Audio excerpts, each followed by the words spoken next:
I was recently watching a video. I think it was from Goodfella, but I may be misremembering. Either way, that's a good channel and you should watch it. Anyway, the video in question featured women talking about how dangerous it was to be a woman in public and the creepiness of men approaching them in public spaces. Now, these videos were obviously fake. It's just such a coincidence that a woman is filming herself in public, and a man walks up to her and starts hitting on her in an overtly creepy or weird or just socially awkward fashion. Always in such a way the man is out of frame, yet the entire interaction is filmed. How convenient for her and her social media drama feed, especially given that a couple of the men sound remarkably similar.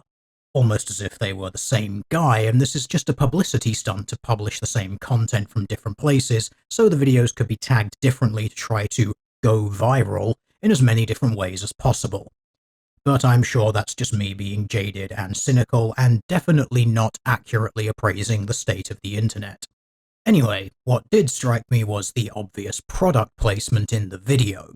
The man would start grabbing at the woman's drink, something that doesn't happen, and the woman would whip out her trusty elasticated drink cover to put over the glass while telling the man, "I'm putting this on so people don't spike me and rape me," or something to that effect.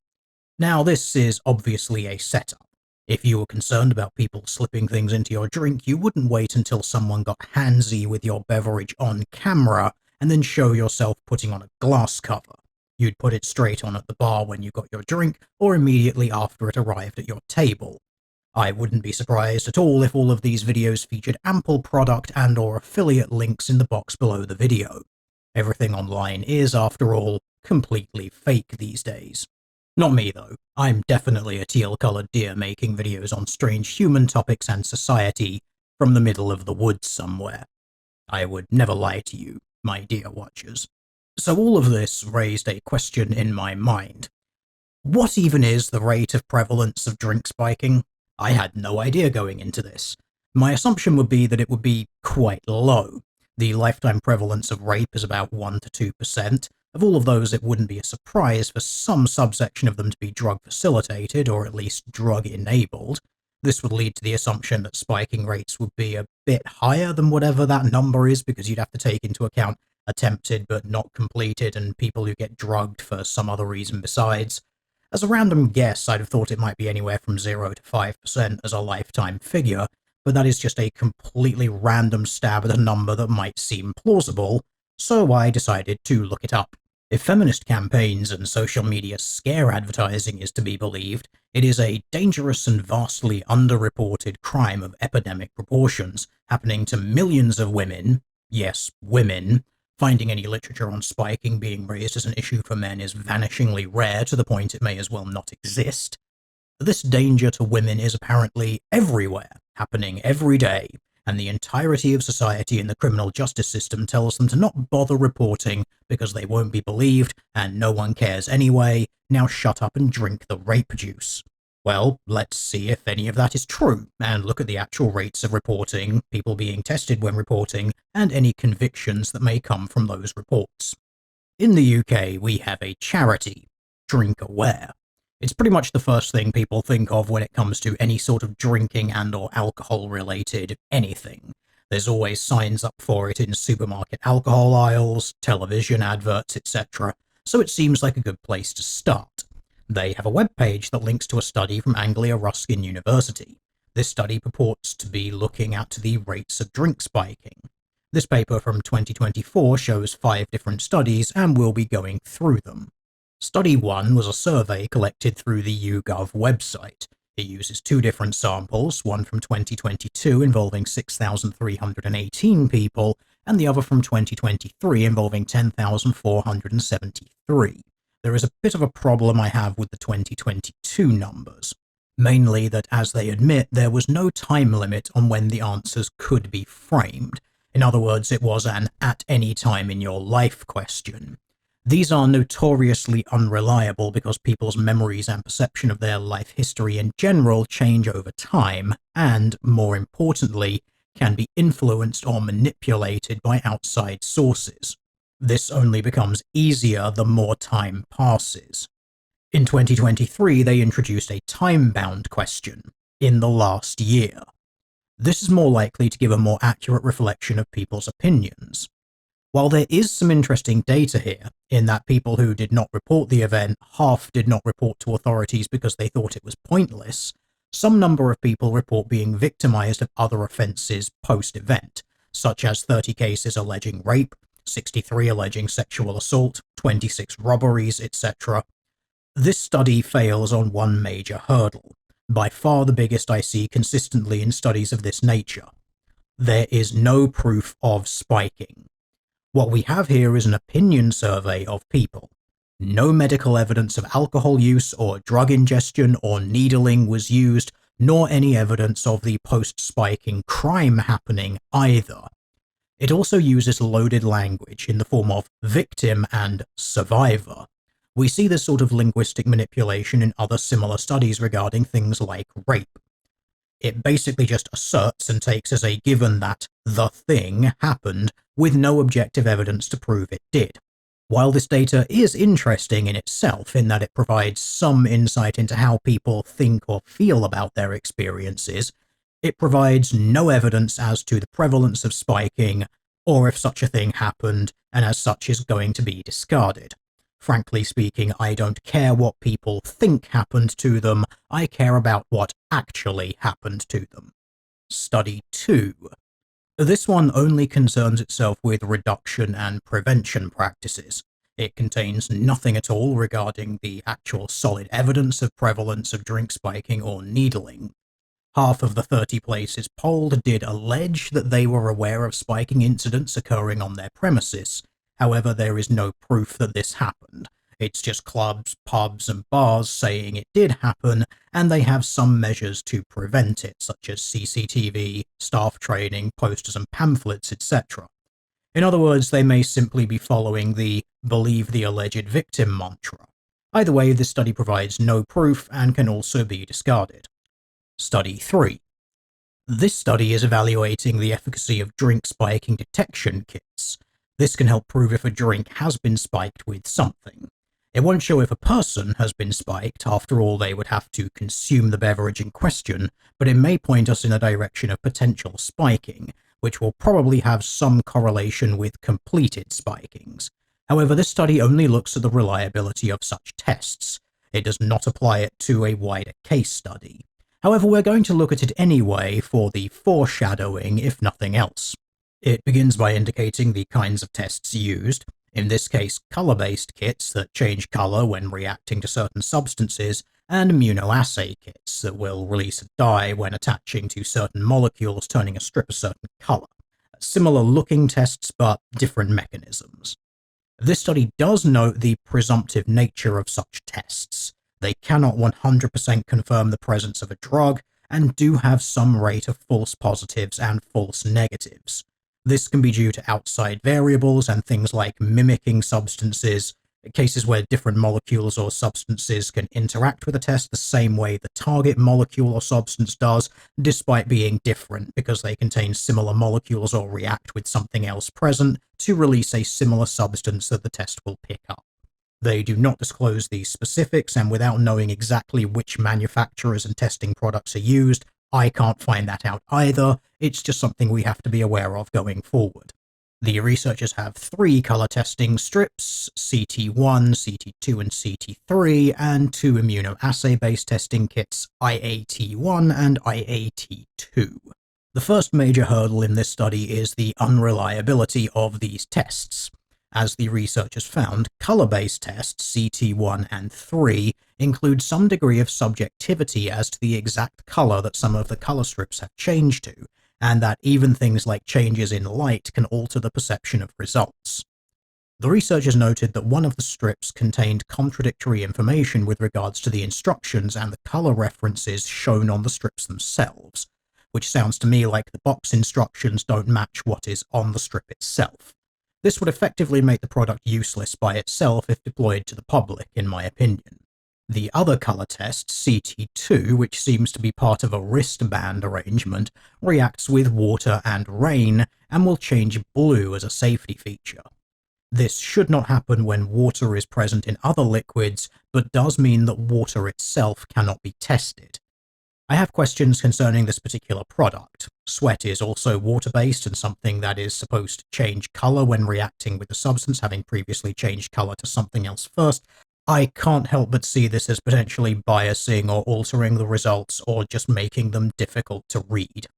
Table 4 in this study shows difficult to interpret results, invalid tests and false positives and false negatives for all the color-based tests. The IAT 1 and 2 tests seem to be more accurate, with the negative control drink showing negative results and the positive control drink showing positive results. This leads the researchers to conclude, somewhat obviously, that color or dye-based tests may provide a false sense of security, given their lack of accuracy and limit in substances that they can detect. This effectively renders them unfit for purpose. The immunoassay tests fared better, provided more reliable results, but are more expensive. They also note that the positive and negative results, the number of stripes the tests show, is the opposite of COVID and pregnancy tests and may lead to some confusion in drink spiking scenarios. This is probably because the person doing the test may already be inebriated and have consumed some of the laced drink itself, been alerted to the drug in question by starting to feel its effects, and be testing it somewhat post-exposure. This study is very interesting in that it shows the reliability, or lack thereof, of certain spike detection tests.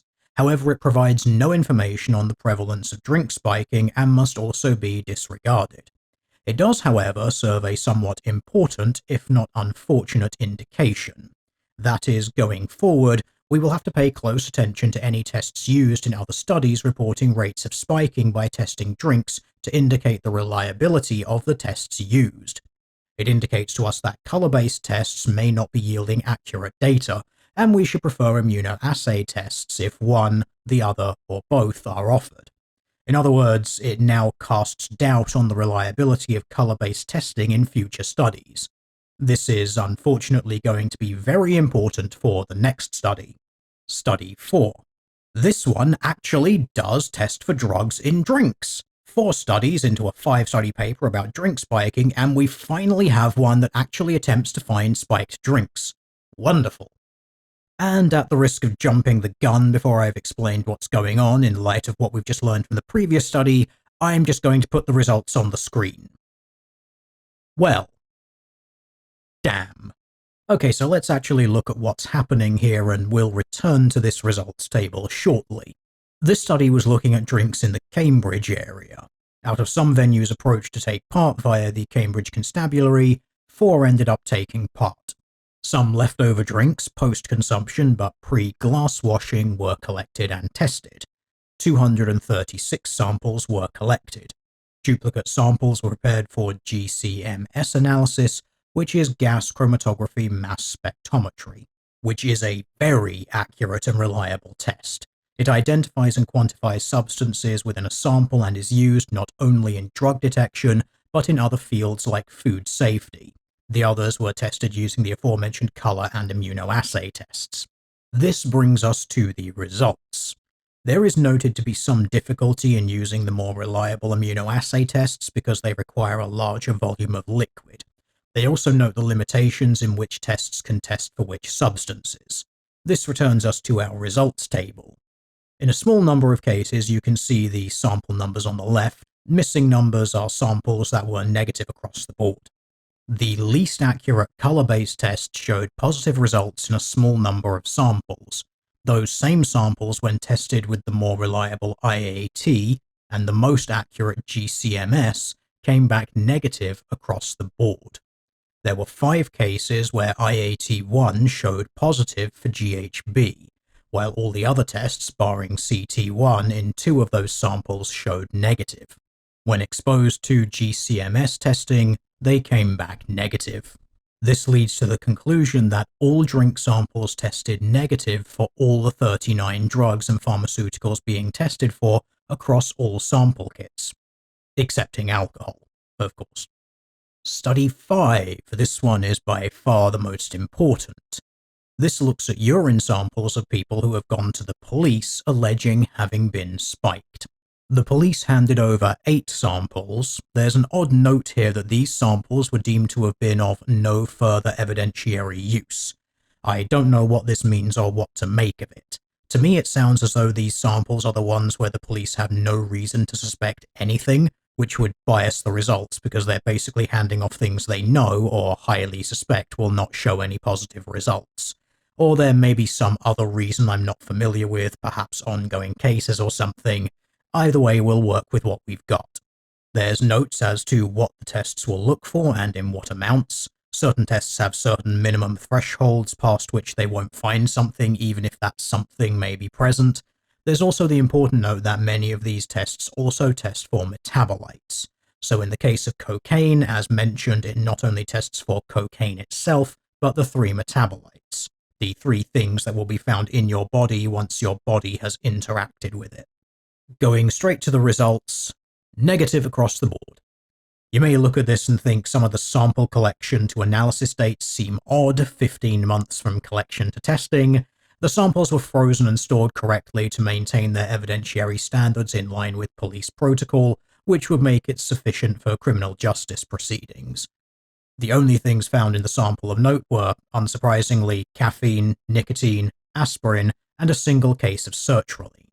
Sertraline is an SSRI. It is routinely prescribed by the NHS for conditions like depression and anxiety, and in very low doses can also be used to treat certain pain conditions. Given that the person also tested positive for paracetamol, it seems reasonable that this person is either someone with depression or anxiety who happened to have an ache or pain that day, hence the paracetamol, or maybe a long-term pain patient managing a condition with paracetamol and a low dose of sertraline.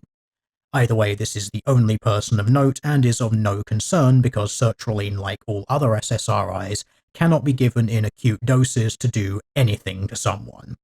SSRIs are treatments that need to be used over a number of weeks to build within the body before any effect will be observed. You can't just dissolve 1 or 2 or even an entire box into a drink, have someone drink it and make it do anything to them, other than perhaps making them feel a little bit nauseous or inducing vomiting. The only thing that could be said for this study is that perhaps any drugs or metabolites may have cleared the system before the urine sample was taken, or may have degraded in storage or transport below a threshold of detection. But even taking that as a possibility, the case does not look good. We seem to have hit a point where there is no evidence, either by sampling drinks directly or specimen samples from people alleging spiking, or spiking having actually occurred. Despite Study 1's indication that 11.3% of the respondents claim to have been spiked within their lifetime and 2.2% in the last year, the clinical and medical evidence makes this doubtful. We seem to have landed in an awkward spot where subjective opinion is that spiking is a high risk and lots of people experience it, while the actual measurable instances of spiking is 0. Unfortunately, as you can predict, DrinkAware makes liberal use of the first study, the people having opinions, than they do the objectively verifiable events. The scaremongering of people saying things is a better means of getting funding and support than your own data indicating the thing that your organization is there to combat isn't happening. So, with that one out of the way, I tried to find a few more studies looking at drink spiking, rates of spiking, and what people are spiked with. This led me to this study, What's Being Used to Spike Your Drink, Alleged Spiked Drink Cases in Inner City London, from Green et al. Okay, so this one seems like a good place to look. Obvious caveats to this study being that it is limited in its focus to London, England. Being a large city and a crime-ridden shithole, it may give us some indication as to what could be going on. This study is rather straightforward. They note that there are concerns about drink spiking and so-called date rape or drug-facilitated sexual assault, and that around 500 samples are analysed from alleged cases annually in police forces in the south of England and Wales. There have been case reports of sedative drugs, notably Rohypnol, ketamine, and hydroxybutyrate, GHB. However, the researchers also note that in most cases, alcohol is the most common substance found, with sedatives accounting for less than 5% of cases. So, to get an idea of what was happening, the researchers found some people alleging having been spiked and obtained from them a urine and blood sample after gaining medical consent to do so. Similar to the previous study, biological samples were stored in a locked refrigerator and analysed within 48 hours of collecting. A toxicology screen using immunoassay, capillary gas chromatography, and gas chromatography mass spectrometry was undertaken on blood and urine samples, and included cocaine, methylene dioxymethane, phentamine, which are MDMA and ecstasy, cannabis, benzodiazepines, amphetamines, ketamine, barbiturates, opiates, opioids, GHB, and ethanol. Table 2 is the most important one for us to look at, as it is the results of the study. 78 participants, 76 were positive for any substance, 75 were ethanol and illicit drugs, 70 was ethanol, with 51 being ethanol only. There was positive detection of illicit drugs, with people stating they had no history of taking such drugs, which we have to take at face value, but I highly suspect several of them are lying because these substances are illegal. This represented 7 cases, 3 for MDMA, 3 for cannabinoids, and 1 for GHB. 5 people have illicit drugs only in their system. Of the 13 people who tested positive for medicinal drugs, it was a mixture of benzodiazepine, a drug used for anxiety, insomnia, and seizures, citalopram, an SSRI for anxiety and depression, cyclizine, which is mostly for motion sickness and to suppress vomiting and nausea, metoclopramide, which is used for similar conditions but can also treat headaches and migraines, and venlafaxine, an SNRI, which is an antidepressant similar to an SSRI but with the N being norepinephrine. Nothing particularly untoward in any of those substances, although it should be noted that they all have interactions with alcohol potentially causing sedative effects or vomiting. One person had medicinal drugs only. One person had medicinal drugs with no history of use of administration, which is odd, but some people do take prescription medication provided by other people, which they shouldn't do, but still. 2 people have cases of sedative, illicit, or medicinal drugs with no history, and 2 people had no substance detected at all. Of note, the average blood serum ethanol concentration of participants was 1.65 grams per litre. In the UK, where this study is done, drunk driving begins at 0.08 grams per litre, which I think gives a reasonable idea for the levels of intoxication that these people were experiencing. As noted, 74 of the participants were above this limit. The highest was 3.1 grams per litre, the lowest was 0.04 grams per litre. As the study notes, anything greater than 1.5 grams per litre is generally considered significantly intoxicated. None of the participants tested positive for more than one illicit drug. Table 3 shows us the 8 people with illicit drugs of unexplained origin. 3 of them were MDMA and 3 were cannabis. All the MDMA was found in people attending clubs. I personally highly suspect some of those people may not be being totally honest about not knowing they were taking MDMA, especially given 2 of them had no alcohol in their system, although some people do just take whatever pills are handed to them for some reason. The 3 cannabis finds are not hugely notable. Once again, I suspect these are people who knew what they were smoking and they just didn't want to admit it. The only 2 cases of note is one male participant who tested positive for GHB, who was noted to be behaving strangely after having one drink that he thought was alcohol, although no alcohol was found in his system. This one sounds like it could have been spiking, but GHB is also used recreationally for the euphoria that it provides. So similar to the MDMA users beforehand, this might be someone who uses drugs but not alcohol when they go to clubs. Although given that it may have come from one single drink that he claims he thought was alcohol, it sounds like a cover story to me, but this one might actually be legit. The other of note was a 34-year-old woman who presented with ataxia and slurred speech when drinking with friends. Her urine sample gave an unexplained positive for benzodiazepine metabolites. However, there was no significant parent drug of that metabolite in the blood sample. Her serum ethanol level was 1.4 grams per litre with urine concentration of 2.6 grams per litre. The researchers note that given the unusual result of the benzo test, that this could have been a false positive or a very late presentation after the benzodiazepine was taken, as in the drug could have been taken in previous days, hence the metabolites were present and not the drug itself. From this study, I would conclude that more than likely none of the participants were spiked with illicit substances, with a tentative maybe for one guy. It seems that all cases alleging spiking have either had too much alcohol or are reacting poorly to voluntarily taken illicit drugs via not knowing the concentration of the illegal drug in question. There is of course a problem here, and that is the potential for spiking to be done with alcohol. This is a confound that will show up throughout this presentation. Giving someone a drink that has alcohol in it and telling them it's alcohol-free, or giving them a drink with a double shot rather than a single shot, things of that nature. Unfortunately, this is very difficult to detect, if not impossible, without some sober third party being able to account for the person's entire drinks order of the night and account for the preparation of said drinks to ensure that they've been made in the correct manner, thus allowing us to work out a likely hypothetical blood alcohol concentration to then compare that to what they actually have given other variables like body mass.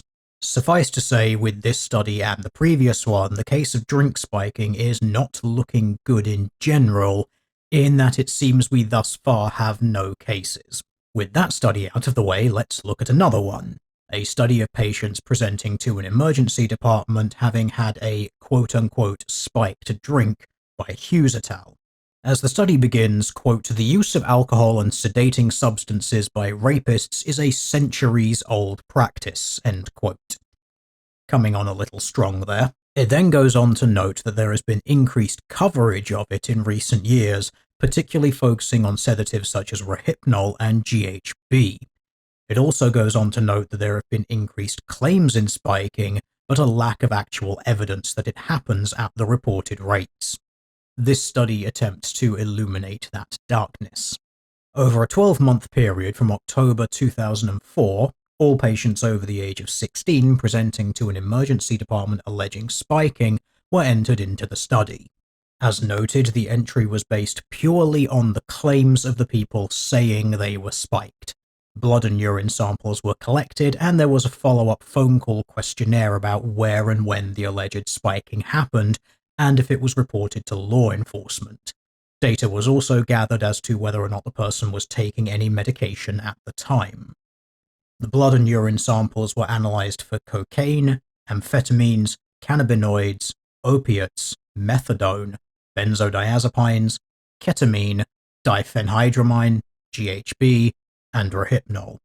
75 patients presented, 51 of them were female. Females outnumbered males in all groups. After being seen by a doctor, 66 patients were discharged, 6 admitted, 3 self-discharged before being assessed.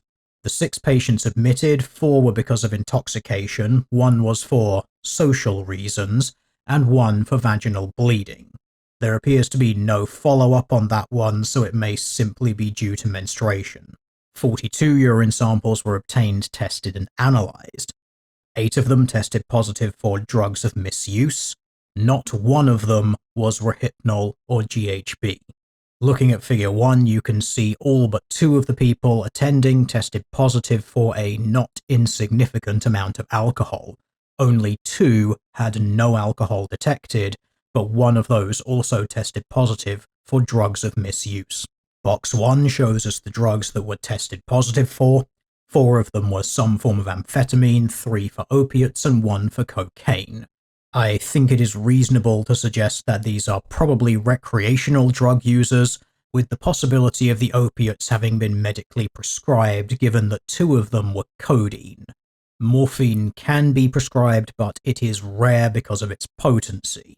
But these things are also used recreationally as well. It should be noted codeine and morphine have quite strong reactions with alcohol, increasing the felt effects significantly. I will attest to this from personal experience as someone who has been prescribed tramadol, an opiate, for a long-term pain condition. One double measure of anything is more than enough to begin feeling the effects of alcohol. Comparing it to pre-opiate days, I would estimate it to maybe triple or even quadruple the feeling of the effect of alcohol. Hence, I do not drink at all, and it is advised that people who take opiates do not drink at all. The alleged spiking took place in 23 different places, only 4 were mentioned more than twice, 2 nightclubs were mentioned 8 and 7 times each. 5 patients claimed to have had friends who were also spiked at the same time, but did not attend the emergency department. 7 patients had informed police. 3 claimed to have been spiked before. There was 1 person who had successfully prosecuted someone for spiking them before. As the discussion of the paper goes on to say, most people who attend A&E alleging spiking will test negative for drugs used in spiking. They mention once again the prevalence of advertisements regarding the dangers of spiking, but relative lack of such things with regards to drinking to excess and the dangers that may hold in regards to assault or injury. All of this sounds like a somewhat polite way of talking around the findings, which is basically that none of the people were spiked, they were just drunk or high on drugs. Once again, the evidence for spiking being a thing comes up short. The only confirmed case was the claim of someone having successfully prosecuted someone for spiking in the past. Unfortunately, there is no follow-up information I could find on that case, so it may simply be someone claiming that they did that when asked.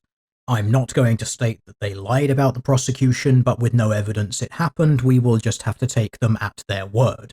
Thus, we have 1 single confirmed case of spiking and prosecution for spiking, and it didn't even come from any of the studies thus far directly. Great. The next study we've got is toxicological findings in cases of alleged drug-facilitated sexual assault in the United Kingdom over a 3-year period, from Scottam and Burton. This paper outlines the toxicology results from 1,014 cases of claimed drug-facilitated sexual assault, DFSA, analysed at the Forensic Science Service London Laboratory between January 2000 and December 2002. Where appropriate, either a whole blood sample and/or a urine sample was analysed for alcohol, common drugs of abuse, and potentially stupefying drugs. The results were interpreted with respect to the number of drugs detected, and an attempt was made to distinguish between voluntary and involuntary ingestion from information supplied. The first half of the study outlines the protocols. These are in line with similar studies. Samples of urine and/or blood are gathered, stored in line with law enforcement and/or medical guideline standards. They stress this a lot throughout the paper and provide multiple tables discussing the threshold for detection of various substances. It's all very standard but not relevant for what we want to look at here. So we'll go to tables 4 and 5, the results. These show quite clearly, yes, drugs and alcohol were both detected. Cannabis was found in 26% of cases, cocaine in 11% of cases, ecstasy in 5% of cases, amphetamine in 2% of cases, heroin in 1% of cases, ketamine in 0.5% of cases, totaling 3 people, which is relevant as ketamine is one of the drugs of most concern when it comes to spiking and date rape. There is a case to be made, as the paper does note, to ecstasy and its disinhibiting properties being used to facilitate undesired behavior. A sedative, potentially stupefying drug was detected in a number of cases, 187 making 18% of the total.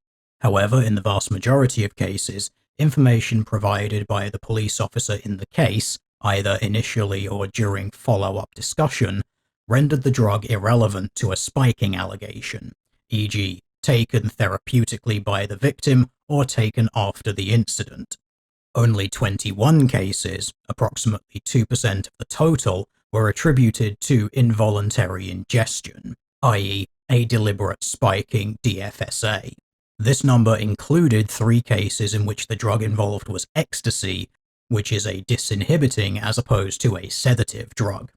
Approximately half of these 21 cases involved criminal court trials, although not all resulted in convictions. The other cases did not reach a Crown Court trial for various reasons. No suspect identified, suspect disappeared, insufficient evidence, etc. Details of the sedative drugs detected in all cases, including those detected in the 21 cases believed to be deliberate spikings, are shown in Table 11. The time intervals between the alleged incidents and sampling in these cases are summarized in Figure 5. Although there was a spread of time intervals, sample collection took place between 12 and 36 hours for the majority of the 21 cases. Alcohol was detected in 5 of these cases. However, as can be seen from Figure 5, the presence of alcohol could not be ruled out in most of the other 16 cases, as the samples have been collected within 12 hours of the alleged incidents in only 2 of these. Table 12 is another one of note because it gives us a nice look into the 21 cases that were identified as deliberate spiking. This is described in number of cases, the drug used, and the alleged manner of ingestion. One case of lorazepam, allegedly given the wrong tablets by a husband. Nitrazepam, one case, forced to swallow tablets. Diazepam and temazepam, one case, tablets poured into mouth. Diazepam and amitriptyline, one case, forced to swallow tablets. Zopiclone, one case, given tablets for medical condition. Methotrexate, one case, given tablets to cheer her up. Amitriptyline, one case, forced to swallow tablets.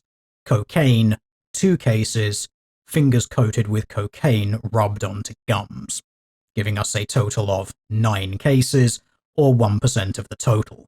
Some of these sound far less likely to be spikes than others. The ones where the substance is given, that sounds like there's a degree of choice. Just because someone gives you something, you don't have to swallow it.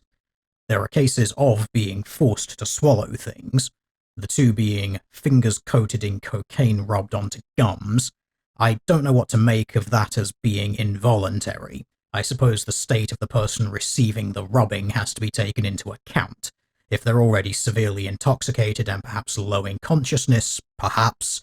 Otherwise, someone unwantedly sticking their fingers in your mouth sounds like a recipe for losing a finger. But perhaps that's just me. There is also something to be said for amitriptyline, which is a tricyclic antidepressant. As with other antidepressant medications, it needs to be taken over long periods of time before any effect will register in the body in a meaningful way. So I find it hard to think that a small number of them given acutely would have incapacitating effects. But I won't rule it out and will just go with the researcher's opinion on this matter. In short, the researchers conclude that, in line with numbers identified elsewhere, only approximately 2% of cases may represent some form of spiking or otherwise involuntary ingestion. They do note that this may not reflect the true scope of the issue, but I'm always hesitant to expand much beyond that. Once again, I prefer what can be proven, not what might be maybe somewhere else. With the studies related to the UK out of the way, I found 3 others. The 2 I'm going to cover next both come from Sweden and both from the same researcher, Jones 2008 and Jones 2012. We'll do the 2008 first. Occurrence of ethanol and other drugs in blood and urine specimens from female victims of alleged sexual assault. So this one is looking directly at female victims since they are usually the preferred target for social care and worry. Similar to the other studies, blood and/or urine samples are required after making contact with law enforcement. Immunoassay methods are used to work out what's in the samples. Positive screens are then verified by the more robust gas spectrometry method we've discussed before. Table 1 gives us the results. As you can see, there are 1,806 total cases, 31% of them were negative for everything, which leaves us with 1,247 total drug-positive cases. Of those, 772 were ethanol alone, 49 were ethanol plus benzodiazepines, 56 were ethanol plus other pharmaceuticals which were non-sedative, 41 were ethanol plus illicit drugs, 23 were ethanol plus illicit drugs plus benzodiazepines, 11 were ethanol and opiates or opioids, 47 were benzodiazepines alone, 58 were illicit drugs only, 28 were illicit drugs and benzodiazepines, and 162 all other pharmaceuticals and drug combinations. Of interest, of course, is the blood alcohol concentration. Greater than 0.1 grams per litre were found in 806 cases, with the mean of 1.24 grams per litre. As for the actual drugs, Table 2 gives us some insight. Once again, we find many of the drugs are actually over-the-counter or prescribed drugs. You do get others such as amphetamine and cannabis, but once again we're looking at people going out and having fun, so this is somewhat sadly not unexpected. The main reason to note the over-the-counter and or prescription angle is that, as the researchers note, most of the concentrations of these drugs, even ones with sedative effects, are within normal therapeutic ranges, although some cases of overdose cannot be ruled out because of elimination times within the body and time elapsed between ingestion and sample collection. There is also a confound. As the researchers note, some of the analgesics which may have sedative effects may have been given post-alleged attack by medical professionals as a means of treating the patient, and thus was not related to the alleged attack, meaning it had no relation to the event and thus was not spiking. Crucially, quote, the so-called date rape drug GHB was identified in only one blood sample over the 5-year period, whereas Rohypnol was found in 7 cases and its metabolite in another 6 cases. Other fast-acting hypnotics were identified in 18 cases, but whether the victims were using this medication on prescription or if drinks had been spiked with drugs has not been resolved. The pharmaceutical products identified in blood, especially the non-sedatives, make it more likely these substances were being used by the victims at the time of the attack. End quote. The researchers also go on to make similar observations concerning cannabis, heroin, and cocaine. This leads to the ultimate conclusion that the main problem in these cases is the high levels of alcohol in the system of the people screened, with only a slim possibility of a very small number of cases being involuntary exposure to sedative substances. In the case of GHB, 1 such case, and Rohypnol, 7. These 8 cases out of 806 would give a reasonable estimate of a 0.99% potential spiking rate. Jones 2012, Toxicological Analysis of Blood and Urine Samples from Female Victims of Alleged Sexual Assault is the next study we're going to look at. Given how many of these studies we've gone over, you know the method by now, let's just get to the results. Table 1 shows us what was found in some previous years. Conveniently, there's also reference to other years' data as well. As you can see, most cases are just ethanol at a little over 40%, and no drugs identified at around 30%. The remaining is some combination of ethanol and drugs. As is noted, most of these are prescription or over-the-counter drugs. Most of the illicit drugs are MDMA, cannabis, cocaine, amphetamine, and methamphetamine. As can be seen, consistent with previous findings, most of these look like things that have been taken voluntarily for recreational use.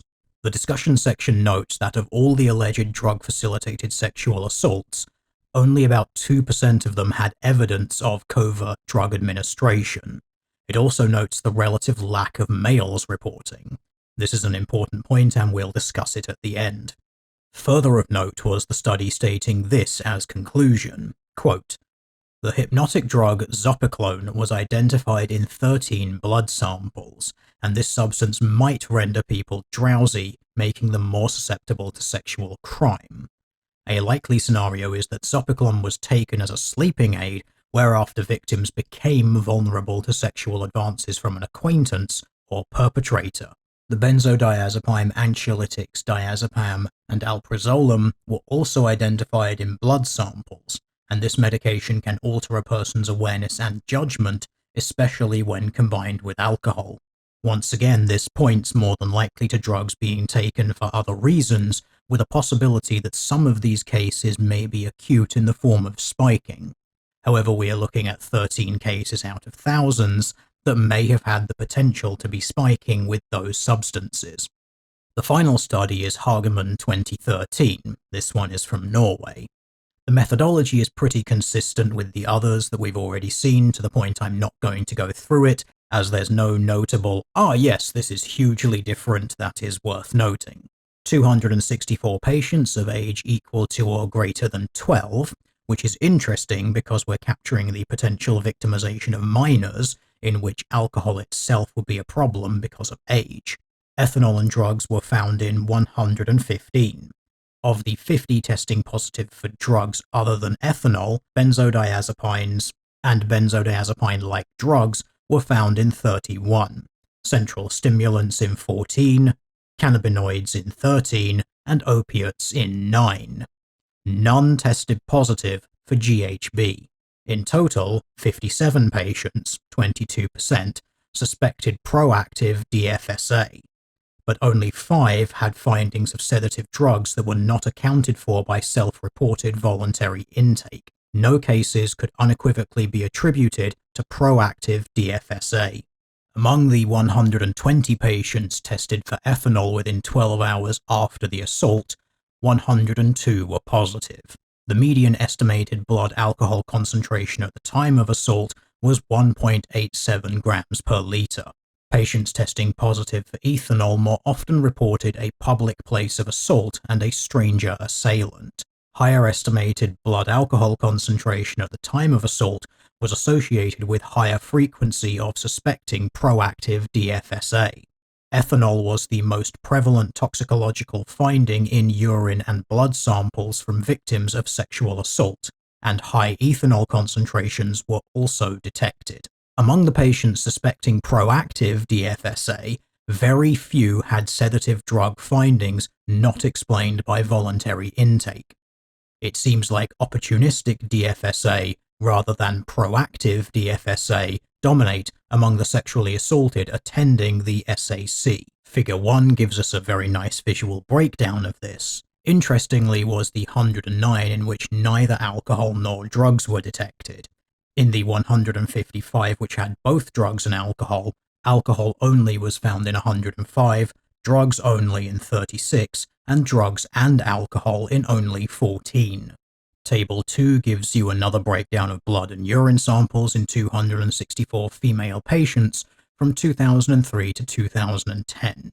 105 were ethanol only, benzodiazepam was in 13, other depressants 7, this being 6 cases of cannabis and 1 of opiates, ethanol and benzodiazepine 9, ethanol and other central depressants 4, cannabis only 2, opioids only 1, and cannabis and opioids 1, benzodiazepines and opioids 3, central stimulants with or without other drugs 14, central stimulants only 5, central stimulants plus benzos 3, central stimulants plus cannabis 2, central stimulants plus benzos opioids cannabis 2, central stimulants plus benzos opioids 1, central stimulants plus ethanol 1. 109 were negative. We're seeing similar patterns here. Most of this looks like overindulgence in alcohol, sometimes combined with voluntary recreational drugs, and a very small number, in this case 5, who could not account for sedative drugs in their system.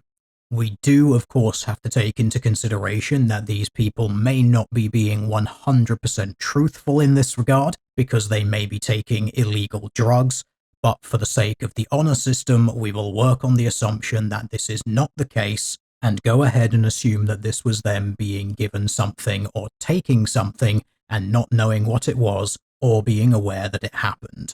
So on their honor, we will say 5 spikings. So what is the conclusion from this? Almost all cases alleging drug facilitation in sexual assault are cases of people drinking too much or combining recreational drugs with alcohol voluntarily. Neither of these things excuse any sexual assault or rape that happens to people in these vulnerable states. However, it does indicate that intentional spiking of drinks is a very small issue, far outstripped by people voluntarily overindulging in alcohol, illicit drug use, and combining alcohol with prescription or over-the-counter medications, despite contraindicating information provided by doctors or the medication leaflets and packaging of various drugs and medications. As a brief addendum added in here after the rest of the video was completed, I decided to look up actual criminal justice statistics in the UK regarding spiking. That led me to this, which is the Crime and Policing Bill Spiking Fact Sheet from the Ministry of Justice. This was just looking at changing some of the laws around how these sorts of offences are trialled. I have no particular commentary as to these laws or the changes to them. That's completely outside A, the purview of what I want to talk about here, and B, anything that I know about. As is noted, between May 2022 and April 2023, the police received 6,732 reports of spiking, which included 957 needle spiking reports.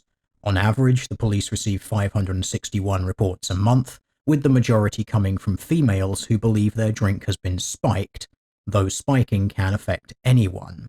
They also note, however, there is no substantive national data which confirms the prevalence of spiking. However, I was able to find on the Crown Prosecution Service website a Freedom of Information request about drink spiking prosecutions. The request actually concerns the Drink Aware charity and the Cambridgeshire Constabulary. It does make me wonder if this is some follow-up to some of the things that we've looked at before. Given that this was requested in 2023, there's a possibility, or it might simply be someone doing something similar to this and looking up that data. The response was that the request has been interpreted as regards to prosecution for the offence created by Section 61 of the Sexual Offences Act 2003, which makes giving people substances unknowingly or unconsentingly illegal. But it does only concern attempting to stupefy someone or overpower them to engage in sexual activity. So this is very specific and may limit the scope of prosecutions, but it does give us something very definite to go off of, even if that scope is narrow. As the response also notes, under Section 12(1) of the FOI Act, public authorities are not obliged to comply with the request if the cost of complying exceeds a certain financial limit. So this may further limit the data we get, but unfortunately, once again, we're going to have to go with what we've got. And what we got was this. Please see the table below. Please refer to the caveats appended to the table when considering the disclosed data. The table shows the number of offences in which a prosecution commenced as recorded between the 1st of January 2017 and the 30th of June 2022. I can confirm that out of those 44 cases, convictions occurred in 17 of those cases regarding the stated offence. So the eagle-eyed of you may be looking at the 24 cases from 2017, 31 cases from 2018, 10 cases from 2019, 11 cases from 2020, 7 cases in 2021, and 13 cases in 2022, and thinking, how did this person say 44 cases? Well, the numbered cases in that table are offences charged and reaching a first hearing at Magistrates' Court.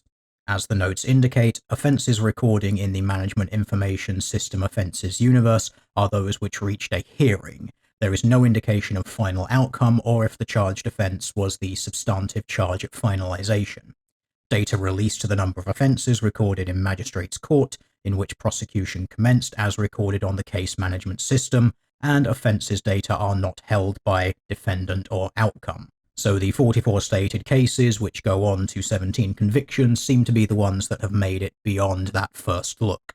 So across a 6-year period, we have 17 convictions for spiking. That is 17 events where there was enough evidence to acquire a conviction. As such, we can say we have 17 near-definite cases with obviously a very slim chance of a false positive. But we will take this as correct that we have 17 cases in 6 years. Currently standing, the UK population is a little bit under 70 million, although that figure is contested and believed to be higher. If we took 70 million just as the number for the sake of a thought experiment and then 17 cases of spiking, that would give you an offence rate of approximately 0.000024%. This is hardly a crime of epidemic proportions. Now, of course, the rate of spiking will be higher than that 17 because there are, of course, going to be cases with insufficient evidence to convict despite the fact that they happened. There will be cases where it happened and was not reported, etc. But this is going on what we can basically say is 99% going to be verifiably true. These sorts of numbers really show you, I think, that while spiking, yes, this is a problem and should not be done, it should not happen to anyone, it is very rare. The rejoinder of, well, the number is higher, it's just that courts aren't infallible and fail to convict perpetrators, this is a wonderful hypothetical, but that assertion leaves you with a statistical dark number. And hanging activism on a statistical dark number seems to unfortunately be the norm these days, but it is a very bad idea. You can basically just assert that that number is whatever you want it to be. You can blow any crime or any issue out of any and all proportion to your heart's desire. That does not make it true, and pushing for legislative change based on this fact is not only manipulative, it is dangerous. And getting your funding based on this, particularly if it is government funding, is not only manipulative, it is immoral. Ultimately, it seems like this continues a trend we see a lot in crimes. They are crimes of opportunity, not elaborately planned. Someone looking to sexually assault someone finds a vulnerable victim who has incapacitated themselves with too much alcohol and/or drugs, and then the criminally minded person takes advantage of the situation. The gender divide is of great interest. As has been noted throughout, the number of males reporting is considerably less than the number of females reporting. We're often told that women receive societal messaging that they won't be believed if they come forward with allegations of sexual assault and/or spiking. Yet this does not seem to be the case, given the disproportionate female reporting rates. There is always the case to be made that the female reporting rate could be higher if there was more social messaging around how they will be believed and taken seriously. This, however, puts us in the place we find with many of these feminist messaging campaigns. It asserts there is a larger problem, specifically affecting women, than there is, with zero evidence, and then uses that zero evidence as proof to push for legislative change and masses of funding to feminist organizations and campaigns. It relies on the thing that feminists say doesn't exist: compassion and concern for women and their welfare, especially men's compassion and concern for women and their safety and welfare. In short, spiking, while a problem, is nowhere near as large of an issue as is portrayed in campaigns, media, and now social media. The same social media that is purporting to show totally real attempts of men to spike women in real time, prompting women to then, retroactively, have to take preventative measures, which somewhat reveals the lack of truth to these concerns on the part of the women putting out this content. As noted at the beginning, if this was a genuine concern for you, you would not wait until some guy started grabbing at your drink to deploy a measure that would prevent him putting something into said drink. You would be shielding your beverage from the outset, with the only possible delay being using a highly inaccurate dipstick test to ensure the bar staff aren't also trying to drug you and rape you. This, I think, also speaks to the problem. The messaging we're seeing around this topic is largely hysterical. It blows a small issue massively out of proportion. This is, once again, not to say that spiking and drug-facilitated sexual assaults do not happen, but it does speak to the frankly vanishing rarity of such occurrences. To expand upon this a little further, we also need to consider threat assessment as a variable. This one is very important and not one that is discussed frequently. How do men and women differ in their assessment of danger and risk? This could be a video in its own right because it is an expansive topic. However, I will suffice to say here that there are differences in risk assessment between men and women, and that women are more sensitive to risk and more likely to identify risk, falsely or otherwise. This, perhaps somewhat speculatively on my part, may explain why, despite objectively being in the safest environments and societies that have ever existed in human history, we still see women seeing threat and danger everywhere. Every man is a potential violent rapist. You would be safer in the woods with a bear. Air conditioning is sexist. Trying to do nice things for women, such as women's only car parks and women's only train carriages, is proof of threat and thus sexist. Everything is sexist, everything is racist, everything is homophobic, and you have to point it all out. Literally everyone and everything is problematic. The list goes on. I do actually believe women when they say these things. They do genuinely identify these things as threats and dangerous. This is despite the fact that, objectively speaking, the actual risk to these women is the lowest it has ever been in human history. The speculative part here is that when you take a species, humans, and a subset of that species, women, that have higher levels of sensitivity to risk and danger, you get problems regarding error management, false positives, the identifying of threat where there is none. Once again, this could be a topic in its own right, but I will, in the meantime, point you to a video from Coltane from 2017, Dogs, AI, and Air Conditioning, which goes into this topic in a bit more detail. Yes, we've been talking about these topics for a long time. It is somewhat vindicating to see glimpses of these things entering the mainstream consciousness in the last couple of years, but there is still a long way to go.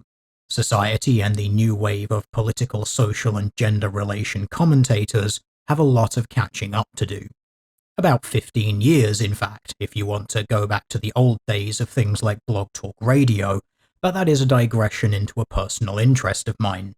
There is one final thing I'd like to note. This returns us to the topic of males, or lack thereof in these numbers, when it comes to spiking and concern around spiking and sexual assault or rape of males more broadly.